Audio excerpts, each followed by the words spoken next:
문준호님 9급 신입한 때 누구누구씨 대학생 같아요 했는데 이것도 성인지 가능성이 떨어진 발언인가요? 네, 성희롱으로 걸릴 수 있는 발언입니다.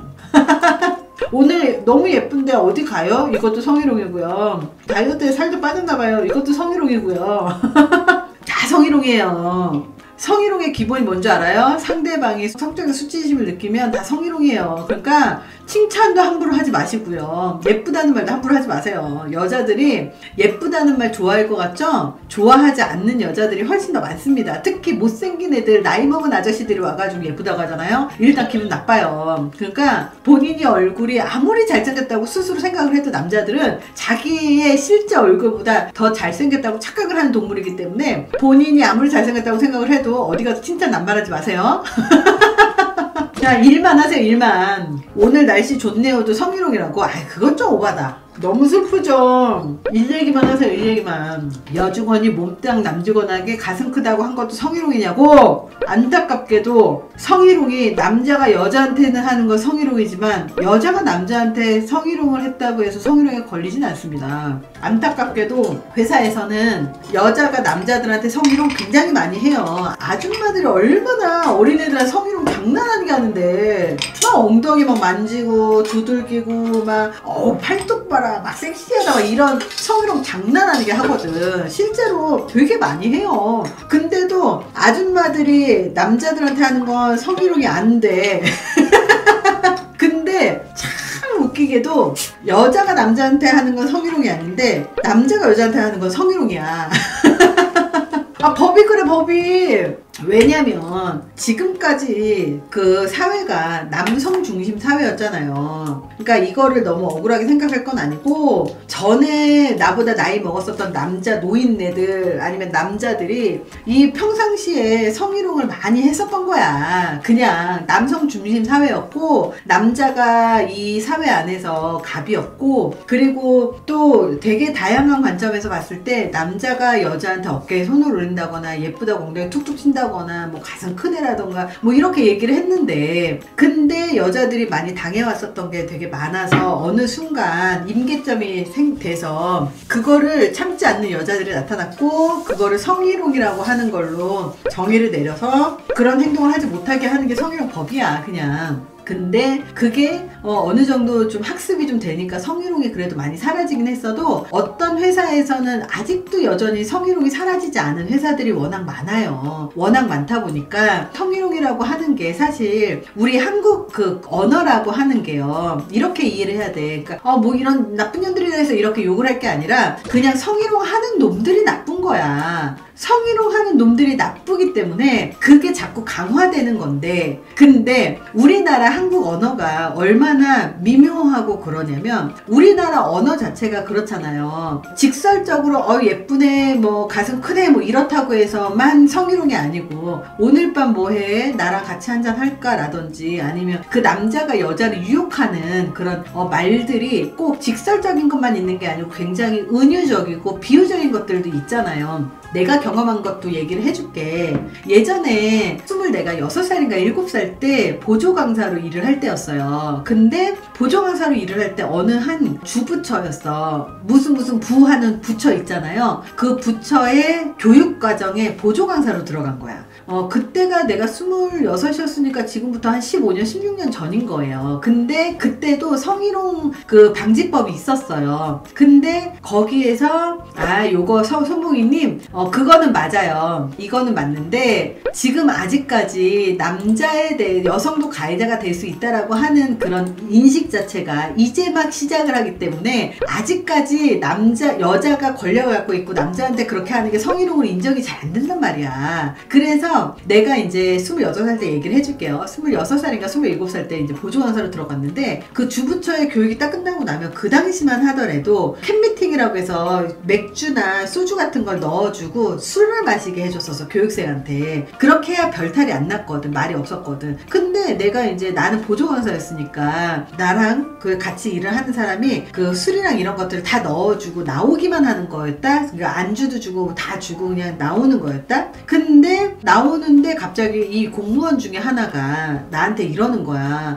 술은 여자가 따라줘야 맛있는데 이러는 거야. 그래서 처음에는 그런 성희롱을 처음 경험했고 되게 기분이 나쁜 거니까 술은 여자가 따라줘야 맛있는데 이 말이 솔직히 말하면 너 예쁘네, 가슴 크네, 예쁘다, 엉덩이 툭툭 치는 거 이거하고는 다르지만 어쨌든 포괄적으로 봤을 때 여자를 절대부추행을 한 게 맞잖아요. 그래서 그 당시에 기분이 상당히 나빴단 말이야. 근데 그러고 나서 내가 그 당시에 일했었던 그 상사라는 사람한테 이제 갔어. 그래서 이런 말을 들었다. 내가 어떤 대처를 해야 되겠냐 그랬더니 나한테 뭐라고 얘기를 했냐면, 희연 씨가 뭔가 행동을 잘못한 게 있었나 보네. 그 사람이 그렇게 말을 하는 거 보니까 딱 이 얘기를 들었어요, 내가. 그래서 그걸 딱 듣고 나서 나를 지켜주는 사람이 아니구나, 이 사람은. 내가 니네 회사에 피해가 갈까봐 내가 너한테 물어보는 건데 너는 나를 지켜줄 생각이 아니라 내 탓을 하고 있는 거구나. 이거 딱 인지를 했어요. 이러면 안 되는 거거든, 원래. 그래서 내가 그때 딱 느낀 게 뭐냐면 내 존엄성은 내가 지켜야 되겠구나. 강사는 강사지만 보조강사를 있을 때잖아요. 그리고 어디 나를 수집 접대부 취급이야. 그래서 기분이 상당히 나빴어요. 그리고 나서 두 번째 같은 그 주부처의 강의를 또 들어간 거야, 보조강사로. 근데 보조강사로 딱 들어갔는데 두 번째에도 나는 무슨 이거 멘트 가르치는 학교에 있나 봐. 두 번째 갔는데도 그 공무원 중에 하나가 이렇게 얘기를 하는 거야.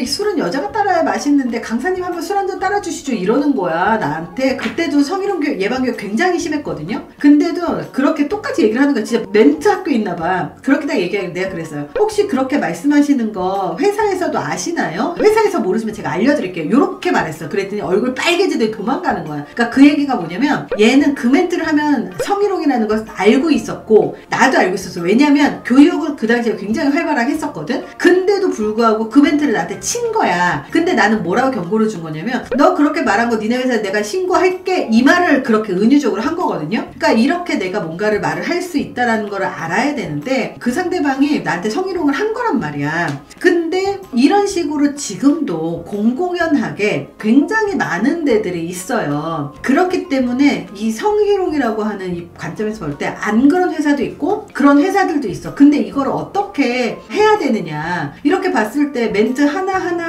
갖고 하잖아요. 그러면 교묘하게 상대방을 괴롭히는 사람은 그 멘트 자체만 안 하면 돼요. 그러니까 나도 범죄의 피해자이기도 하잖아. 난 스토킹도 당해보고 별의별 범죄를 많이 당해봤는데 스토킹을 하는 그 사람도 나뿐만 아니라 여러 명한테 스토킹을 하다 보니까 이렇게 말하면 협박에 들어가고 이렇게 말하면 스토킹에 들어가고 이렇게 말하면 뭐에 들어가는 걸 너무 잘 알아서 이것만 빼고 얘기를 하는 거야. 그러면 신고를 할 수가 없거든요. 근데 성희롱에서 얘기를 하는 거 뭐냐면 그런 예외 상황이 너무 많기 때문에 이 은유적이고 비유적으로 하는 이런 멘트들 그리고 말 같은 거를 여자가 느꼈을 때 본능적으로 알게 돼. 그러면 그런 것에 대해서 성적인 수치심을 느꼈다라고 판단이 되면 신고해라 라고 하는 거거든요. 근데 내가 이거하고 좀 비슷하지만 또 다른 경험이 있어요. 내가 이제 강의를 하다 보면 그냥 하다 보면 값하고 술을 마시는 경우는 없는데 나 같은 경우는 막 다니다가 나한테 막 저 사람하고 친해지면 좋겠다 이런 사람들이 있을 거 아니에요. 그러다가 지나가다가 밥 한번 먹읍시다 이렇게 얘기를 하다가 막 먹읍시다 하고 막 먹는 경우가 있어요. 근데 딱 먹으러 갔는데 이 사람은 나이도 많고 가족도 있고 애들도 막 20살이 넘고 막 이래. 근데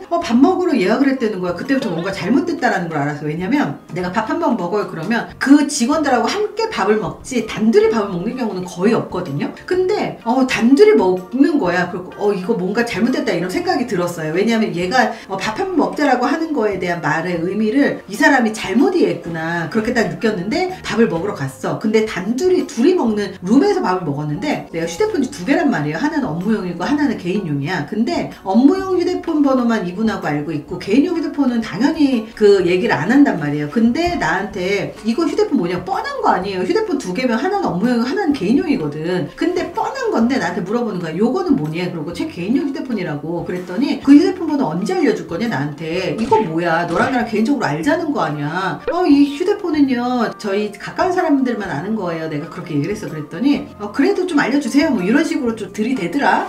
나이 먹고 애까지 있는 결혼하시고 그리고 사회적 위치도 있으신 분이 그러더니 좀 지나가지고 그러는 거야. 술 한잔 하시래 나보고. 그러니까 저 안 마신다고 집 아니면 술 안 마신다고 그랬더니 자기네 관사가 너무 잘 되대. 지집으로 오라는 거야. 그러면서 자기네 관사에서 주무시고 자기는 자기 사무실에서 자면 된다는 거야. 그것도 이것 또한 또 이렇게 들이대는 거잖아. 아니 괜찮다고, 저희 집 여기서 가까우니까 택시 타고 가면 된다고, 근데 술을 마시고 싶지 않다고 그냥 그러고 거절하고 그 다음부터 연락 딱 끊었거든요. 근데 이런 식으로 남녀 관계에서 사실 남자가 여자한테 들이대는 멘트들 있잖아요. 이런 것들은 굉장히 다양하게 할 수가 있어. 할 수 있는데 이 다양하게 할 수 있는 것들 하나하나 멘트를 사실 여자들 그 단둘이 있을 때는 알아요. 근데 그런 것들이 만약에 이런 관계에서 내가 거절할 수 있는 관계가 아니라 만약 직장 상사거나 내 인사고과를 담당한다거나 이런 권력이 있는 사람이라서 거절하기가 굉장히 곤란한 상황이었으면 내가 거절할 수 있겠냐고, 거절 못할 거 아니에요. 이런 거를 대비해서 성희롱 방지법이 있는 거지, 그냥 네가 말한 게 되게 기분 나빠 그러니까 성희롱이야 이렇게 신고하라는 건 아니에요. 근데 중요한 건 20대 초반이나 중반이나 이런 어린애들 있잖아요. 어린애들 같은 경우는 성희롱 그 예방이라든지 이런 것들에 대한 정확한 인지가 안 돼 있는 상황에서 직장 상사가 우리 밥 한번 먹자 뭐 만약에 그러면 1대1로 그냥 남녀 간의 호감이라고 받아들이지 않고요. 이거는 100% 성희롱이라고 인지를 하는 경우들도 되게 많고, 그리고 진짜로 어떤 의도를 갖고 있었는지 모르겠지만 어쨌든 의도를 갖고 있어서 술 마시고 둘이 눈이 맞았는데 어쨌든 간 갈 때까지 갔어. 그래도 성희롱일 수 있는 거잖아요. 그러니까 이게 굉장히 미묘하고 어렵단 말이에요. 그렇기 때문에 이걸 하나하나 법정으로 이것도 안 되고 이것도 안 되고 다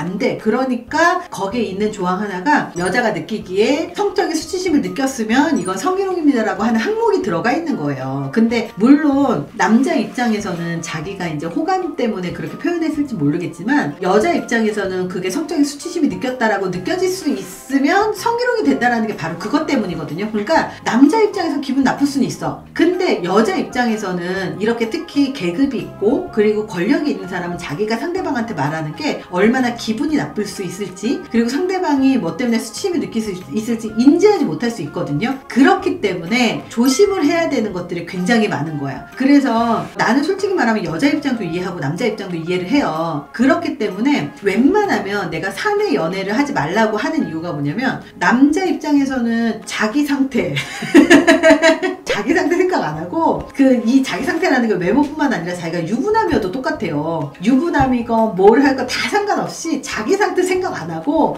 이쁘고 괜찮은 여자 있잖아요. 그러면 그 여자한테 대시를 하고자 하는 남자들이 너무 많아요. 그런데 여자들 같은 경우는 회사에서 괜찮은 남자에서 여자도 지가 들이대긴 하겠지. 그러니까 어디서든 눈 맞는 거는 어떻게 어쩔 수가 없어. 근데 중요한 건 회사 안에서 계급으로 봤을 때 누가 강자냐 이거야. 강자인 사람이 약자인 사람한테 상대방이 싫어하는 걸 해. 그러면 그게 갑질이냐, 그게 직장의 괴롭힘이냐, 그게 성적인 희롱이냐. 지금은 이걸 좀 더 구체적으로 했잖아요. 그거일 뿐인 거야. 그러니까 이거를 너무 남녀 문제로만 해서 이거 성희롱 아니야 라고만 할 게 아닌 게, 이제는 권력이 있는 사람이 권력이 없는 사람을 괴롭힌다거나 아니면 갑질을 한다거나 아니면 희롱을 한다거나 이거 자체가 다 법적으로 다 지금 하고 있잖아요. 그러니까 상대적인 강자냐 상대적인 약자의 문제인 거지. 다시 태어나면 여자로 태어나는 게 답일 듯 하다고. 여자로 살아봐. 여자로 살면 택시 하나도 제대로 탈 수 있나. 하여간 부러운 것만 있지 힘든 거는 안 보이지. 안 그래? 그래서 남녀의 프레임으로 보면 사실 한도 없고, 그냥 약자라고 생각하는 사람들을 먼저 보호하는 게 먼저 성으로 보호를 했고, 그 다음에 직장인 괴롭힘이나 이런 걸로 보호를 하고, 을도 보호를 하고, 이제 이렇게 보호를 한다라고 생각을 해.